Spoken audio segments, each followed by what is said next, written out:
dans la peau. Sarah Bellet, directrice chez Atmogame. Sarah Bellet, bonjour. Salut. Ton actualité aujourd'hui, c'est quoi à Atmogame ? Écoute, l'actualité, c'est Atmogame. On vient d'ouvrir, ça fait 3 mois qu'on est ouvert. Donc, c'est vrai qu'on a quand même encore beaucoup de clients qui découvrent notre activité. Et on a surtout encore pas mal d'activités qui vont arriver jusqu'au mois de juillet. Pour ceux qui ne connaissent pas cette société, tu peux m'expliquer ce que c'est ? Bien sûr. Alors, Atmogame, c'est un oasis de loisirs où on propose différents types d'activités pour tout type de personnes, que ce soit des personnes plus jeunes, plus âgées, qui aiment les défis sportifs, intellectuels, pour fêter leur anniversaire, leur team building. On a vraiment essayé de faire une offre très complète pour que chacun y trouve son compte. En gros, si j'ai bonne mémoire, il y a des jeux d'arcade. Oui. Il y a des espaces VR. Oui, alors ça c'est dans la zone qui fait aussi partie du hub de loisirs, donc qui fait partie de l'enseigne VR City. Mais en effet, chez nous, on a toute une zone d'arcade nouvelle génération qu'on est directement allé chercher chez le constructeur en Chine pour pouvoir avoir vraiment des machines dernier cri. On a toute une zone de tag.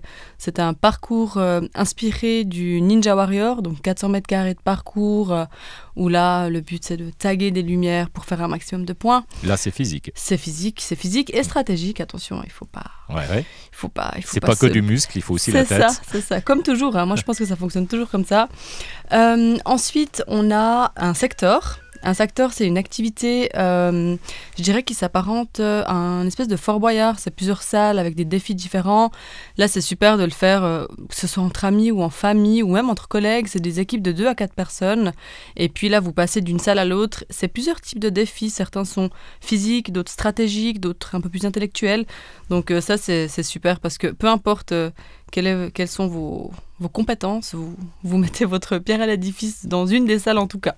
Donc voilà. Dans tous les cas, on va s'amuser. C'est ça le principe. Exactement. Et puis on a encore 2 laser games, dont un qui est déjà ouvert et un qui va arriver très prochainement. Prochainement, il y a déjà une date à peu près ? Oui, on a le 2e laser game qui est prévu pour juin.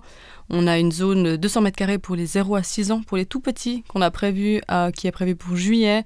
Et puis une autre zone interactive avec des terrains. Enfin, je vous expliquerai peut-être un peu plus en détail après. Tu es directrice de ce super espace. Exact. On va faire un petit retour en enfance avec l'interview J'ai 10 ans. Ça va ? Ok, ça va. Ok. Quel genre d'élève tu étais ? Alors, disons que j'étais pas forcément l'élève la plus modèle, mais j'étais pas non plus l'élève au fond de la classe. J'étais un peu au milieu. Ouais. C'est vrai que je portais un peu plus d'attention sur des cours pour lesquels j'avais un peu plus d'intérêt, comme des cours plutôt créatifs, logiques, ou alors où je pouvais m'exprimer. Je prends l'exemple du français. J'avais pas forcément énormément de facilité en français du fait que je sois dyslexique, mais pourtant j'adorais les dissertations parce que c'était vraiment le moment où je pouvais exprimer ma créativité, mettre sur papier tout ce que j'avais dans la tête. Donc ça, c'est vraiment quelque chose que j'adorais à l'école. Donc voilà. T'as eu une enfance un peu marquée par les logopédistes alors ? Oui. C'est ça ? C'est ça. Encore, parfois je me dis, peut-être que j'irai de nouveau à une petite séance parce que ça revient. Mais on s'y fait et on apprend à vivre avec. J'aimerais bien faire une fois un thème sur la dyslexie, je t'inviterai si jamais. Alors écoute, avec grand plaisir, j'ai plein de choses à dire là-dessus. J'imagine. À 10 ans, tu voulais faire quoi dans la vie ? Alors, à 10 ans, je voulais être chirurgienne générale. Merci Grey's Anatomy. Pour le coup, j'étais complètement fan de cette série. Bon, je le suis quand même toujours un petit peu, je dois quand même avouer. Et c'est vrai que j'avais un amour fou pour Meredith Grey, parce que c'est vrai que je trouvais que c'était une personne qui était inspirante, intuitive, forte, avec du caractère, et puis je la trouvais géniale. Donc du coup, spoiler alerte, je ne suis pas devenue chirurgienne, comme vous pouvez le constater, mais c'est vrai que le fait d'aider les gens, d'aller de l'avant, créer des choses, ça fait partie de mon quotidien. Voilà. Les hobbies qui te fascinent quand tu avais 10 ans, si tu en avais un ? Oui, j'en avais plusieurs. Je faisais du foot et je faisais de la danse. Donc c'est vraiment 2 activités complètement différentes, mais complémentaires à la fois. C'est vrai que le foot, ça m'a quand même appris tout l'aspect esprit d'équipe, gagner ensemble. Dans quel club ? J'ai joué, alors j'étais côté Jura bernois, donc j'ai joué dans le Jura, j'ai joué à Bienne, j'ai joué un petit moment à Nyon, enfin voilà. Je faisais vraiment pas mal de foot. Et puis la danse, c'est vrai que ça m'a appris à respirer et apprendre que c'est très important de souffler un petit peu et puis surtout d'avoir connaissance de son corps et de savoir ce qu'on peut faire. Puis finalement, aujourd'hui, ça se reflète dans mon hobby principal qui est mon travail, dans lequel finalement ça reste l'esprit d'équipe. Et puis c'est un peu comme si je faisais un match et un spectacle un peu tous les jours. C'est du management récréatif. C'est ça, exactement. On va appeler ça comme ça. C'est ça. Plus le temps maintenant de faire du foot ou de la danse? Non, okay. Non, pas trop. Tes voyages dans ta jeunesse? Écoute, très jeunesse, hein, parce que tu es jeune. Mais... Ouais, très jeunesse. Je faisais voyage famille. Hein, j'allais de mon pays, j'allais en France, en Italie, enfin, quelque chose de très basique en famille. Donc tu es moitié française, moitié italienne? Non, je suis moitié suisse, moitié tunisienne. D'accord. Voilà.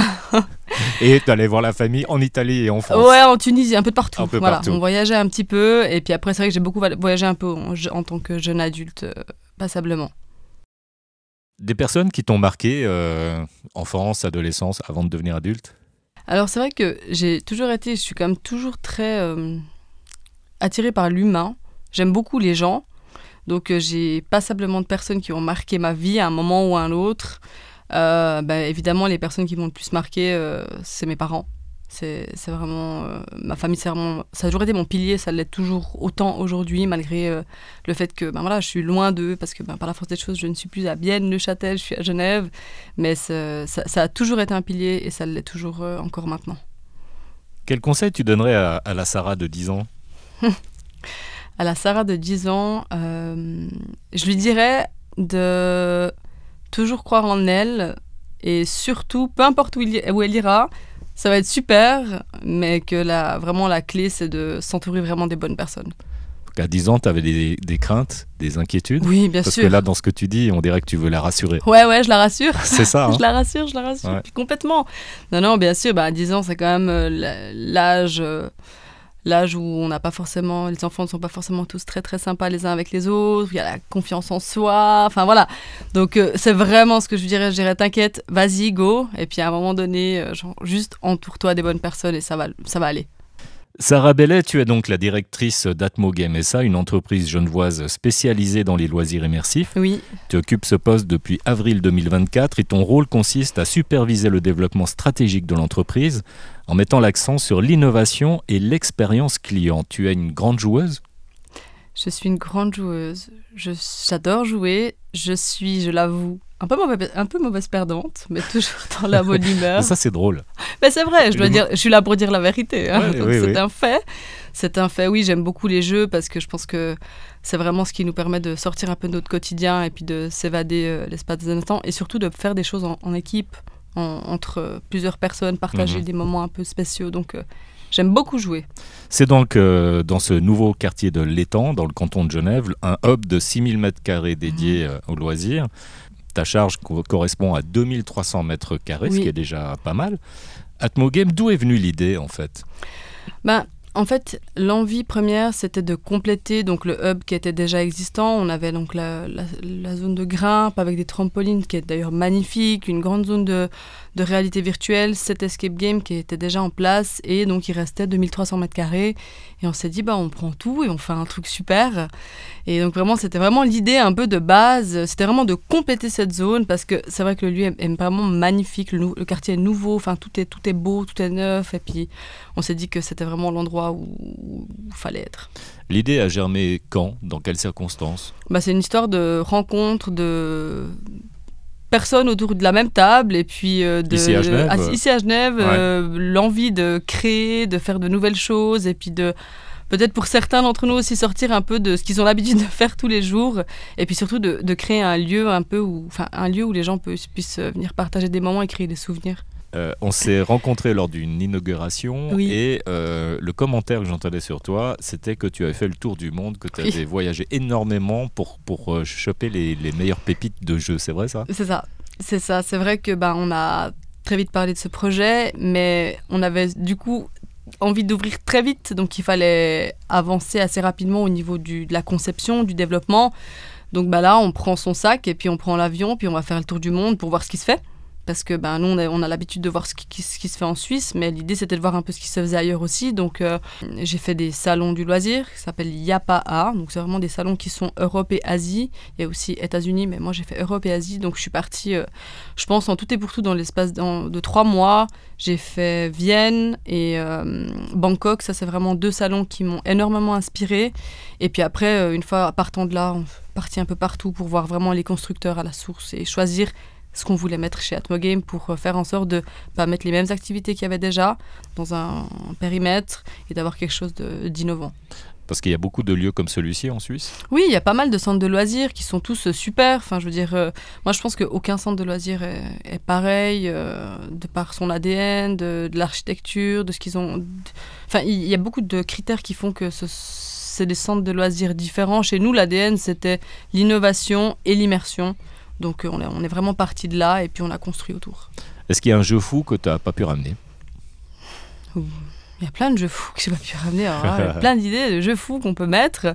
Que tu as vu, que tu as testé, que tu as eu envie, mais que bon. Je sais pas, quelque chose du style, je sais pas, simulateur de vol, de ça. Parachute. On n'avait pas la hauteur sous plafond. Voilà. Ah ouais. Simulateur de vol parce que c'est sur vérin hydraulique. Ouais, je sais pas, quelque chose qui amène de l'adrénaline. Enfin voilà, quelque chose d'un peu innovant. Ça, j'adorerais pouvoir mettre. Et là, on n'a pas eu l'opportunité de le faire. On n'a pas forcément trouvé ce qu'il fallait. Mais l'idée reste quelque part dans ma tête. Je me pose toujours la question, comment ça se monnaie ces jeux ? C'est des droits ? Comment ça marche ? Chez nous, le 90% de nos machines donc, sont à nous, qu'on a achetées. Et puis, en fait, le but, c'était vraiment d'être le plus autonome possible. Parce que, comme tu as pu le comprendre, on est parti un peu partout dans le monde. Donc, le service après-vente, c'est assez compliqué de les faire venir une fois par semaine quand il y a un truc qui ne fonctionne pas. Donc, évidemment, on a certains jeux, on a des licences annuelles parce que c'est des licences qu'on paye. Mais au-delà de ça, nous, au niveau des machines, on a fait en sorte, on a fait des formations à tous nos Game Masters pour que nos Game Masters, donc c'est les personnes qui gèrent la zone au niveau de l'exploitation, soient en mesure de pouvoir réparer les activités. Je prends l'exemple des machines d'arcade. Si on a une machine d'arcade qui se bloque ou quelque chose qui est cassé, nos Game Masters ont les compétences techniques pour la réparer tout de suite. Et donc, du coup, c'est un gain de temps. Et surtout, au niveau du service client, ça réduit la frustration des gens quand une machine ne fonctionne pas parce que généralement, on est en mesure de la réparer tout de suite. Donc, c'était vraiment un peu notre mot d'ordre, c'était qu'on soit le plus autonome possible. Justement, parlons des gens, quel est votre public cible le plus assidu ? Écoute, notre public cible le plus assidu actuellement, c'est les habitants du quartier. Parce que les habitants du quartier, c'est vrai que moi j'ai toujours plaisir à les voir revenir, à les reconnaître, ça crée un lien un peu spécial et c'était vraiment l'objectif qu'on avait. Mais on se rend compte qu'il y a de plus en plus de monde, d'autres cantons aussi qui commencent à venir, donc franchement ça nous fait vraiment, vraiment très plaisir. Oui, surtout que pas très loin de l'autoroute de contournement. C'est ça. Et puis le quartier est hyper bien desservi. Aussi, oui, depuis la gare, c'est ça. Il n'y a aucun problème. Mais en termes de tranche d'âge, sincèrement, en fait, c'est ce que j'adore avec ce projet-là, c'est qu'on n'a pas de tranche d'âge. Je vous disais, on va ouvrir la zone de 0-6 ans, donc on aura une petite zone pour les enfants, pour la mobilité, on pousse vraiment le truc pour que tout le monde soit en mesure de pouvoir venir. Et puis on a autant des réservations d'anniversaire, donc dans nos salles immersives, que des team building. Donc on a des enfants, des adultes, des grands-parents, on a vraiment de tout. Ah oui, alors parlons marketing, les cibles, donc c'est des entreprises pour le team building, c'est des familles. C'est des entreprises, des familles. Des anniversaires, vous avez du catering à côté. Exactement, on a toute la partie F&B qui est mise en place. On a le service traiteur, on travaille uniquement avec les restaurants du quartier, donc pour avoir un circuit court et puis faire travailler un peu tout le monde. Le but c'est d'être un peu tous en synergie, donc on a sur notre carte F&B, on a vraiment tous les restaurants et puis ils choisissent en fonction de ce qu'ils aimeraient prendre. Et puis après nous on a tout le service armoire chauffante qui tient au niveau de l'hygiène, donc on a vraiment le service, on s'occupe vraiment de tout, on crée les programmes, Ce qu'on promet un peu aux parents, c'est qu'une fois qu'ils viennent, tout est géré, tout est prêt, ils n'ont plus qu'à profiter avec leurs enfants. Ouais, et puis s'il y a un souci, c'est vous le responsable, oui. C'est pas, vous ne déchargez pas sur tel sous-traitant ou quoi que ce soit. Non. D'ailleurs, il n'y a pas de souci en fait. Non, voilà, c'est plus simple. Stratégie marketing et communication pour vous faire connaître justement, parce que alors évidemment dans le quartier de l'Étang, c'est un grand bassin de population, mais pour vous faire connaître ailleurs, vous faites comment ? Plus loin. C'est vrai que de par le fait qu'on soit une nouvelle société, donc un nouveau centre, on a tendance à se dire ok, il faut absolument qu'on mette Atmogame en avant, mais notre stratégie à nous, c'est vraiment de mettre en avant et de communiquer sur le hub de loisirs à plus large, le centre des atmosphères. Parce que c'est vrai que derrière, pour moi, ce quartier mérite d'être connu. Sincèrement, l'offre qu'on propose, que ce soit tant au niveau de la restauration, qui est juste complètement folle, parce qu'il y a de tout, que ce soit, enfin vraiment, tout type de restaurant.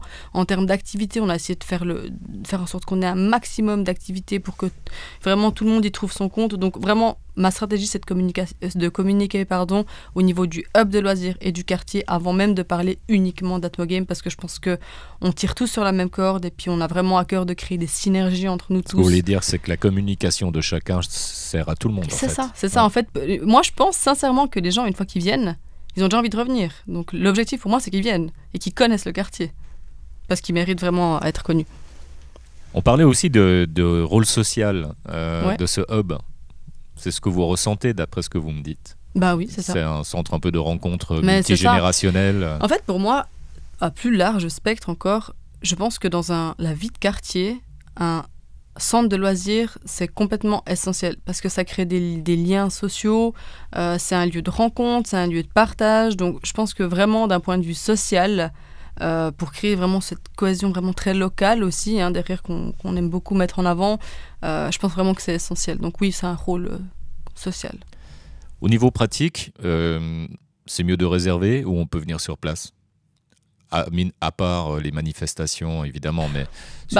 Moi, je conseille quand même toujours aux gens de réserver en amont, parce que derrière, ça leur laisse quand même une petite sécurité sur le fait que, ok, s'ils sont, je sais pas, une vingtaine ou une dizaine, ils ont décidé de faire une activité à 14h, ils ont un restaurant avant ou après, c'est plus simple parce qu'ils sont sûrs d'avoir ce créneau. Mais c'est vrai qu'on a fait en sorte, si je prends par exemple le secteur, pour prendre une activité comme ça, c'est une activité qui dure entre 40 et 45 minutes, donc c'est vraiment une activité assez longue, mais le système fait qu'on peut lancer un groupe toutes les 7 minutes. Donc du coup, fondamentalement, si les gens veulent absolument faire un secteur, au pire, ils attendent 15 minutes et puis ils font des jeux d'arcade et on va pouvoir les lancer. Donc je conseille de réserver, mais ils peuvent aussi complètement venir sur place. Pour les jeux d'arcade, en revanche, c'est libre. Alors là, c'est libre. Là, c'est quand on veut, comme on veut. Ils ont leur petite carte de crédit, parce qu'on a mis des cartes d'arcade avec des crédits. Alors, pas de pièces, non, parce que... Ça, c'était à l'ancienne, ça. C'était à l'ancienne, et je pense que les parents sont assez contents de ne pas avoir les petits derrière. Toujours, maman, je pars 2 francs, je pars 1 franc. Enfin, voilà, la monnaie. Enfin, on sait comme c'est maintenant, on utilise de plus en plus les cartes, etc. Donc, on a mis des petites cartes où on met des crédits. La carte vous appartient, et puis, si vous reste 100 crédits dessus, vous la gardez pour la prochaine fois, et puis vous les perdez pas. Donc, c'est assez pratique. Vos objectifs pour le futur proche ? Écoute, les objectifs pour le futur proche, c'est vraiment de faire grandir Atmogame, de faire en sorte d'écouter notre entourage, d'écouter les clients, d'écouter nos collaborateurs, et puis de suivre vraiment les tendances pour que Atmogame puisse vraiment évoluer, et puis qu'on puisse quand même conserver ce côté où c'est un lieu où les gens se sentent bien, et puis évolutif sur l'avenir. Donc c'est vraiment l'objectif. C'est une équipe de combien de personnes ? On va parler un petit peu d'emploi. Est-ce qu'il y a des emplois qui vont se créer ? Vous pensez ? Oui, bien sûr. C'est quel type de contrats ? Donc, nous, on a différents types de contrats. C'est vrai que ce genre de postes sont quand même très appréciés par les étudiants. Parce que ils ont, je sais pas, je prends un chiffre au pif, ils ont, je sais pas, un contrat chez nous à 20-30% qui font à côté de leurs études.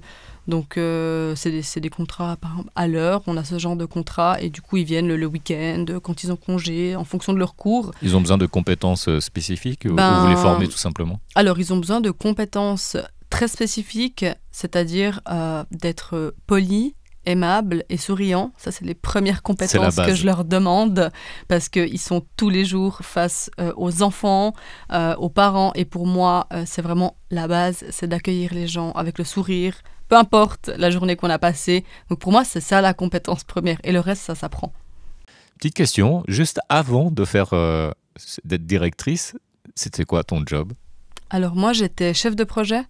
Donc, comme je te disais avant, sur les chantiers des escape games, donc moi je coordonnais la construction des escapes entre les scénaristes, les énigmeurs, les entreprises qui créent les décors.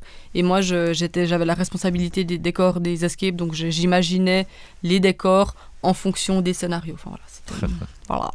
Le jeu qui a le plus la cote en ce moment ? Le jeu qui a le plus la cote en ce moment chez nous ? Ouais. Il y en a un, tu sais, que tu sens qui l'attire plus Je dirais le tag, le parcours Ninja Warrior. Ça a vraiment la cote. Dans les jeux d'arcade, c'est le pixel, avec les petites couleurs dans tous les sens, ça ils adorent. Et de plus en plus depuis qu'on a ouvert les laser games, parce que c'est vrai qu'il faut vraiment venir les voir, mais ils sont assez spéciaux, nous, laser games. On a essayé de faire quelque chose d'un peu innovant. Il y a des trucs qui font peur. Mais pas spécialement, c'est juste que, disons qu'on a poussé, comme je vous ai dit, l'immersion un tout petit peu plus loin. On a construit le laser game, le labyrinthe sur mesure, les décors ont été faits par des graphistes. J'ai dû passer une patente d'armes tellement que les armes sont réalistes. Enfin, voilà, on a développé un hologramme qui fait des briefings, donc on a essayé de pousser le truc un peu plus loin qu'un laser game un peu standard. Bon, on va se quitter là, on va faire une petite partie alors. Ouais, allez, on y va. À bientôt, merci. À bientôt, merci. Dans la peau.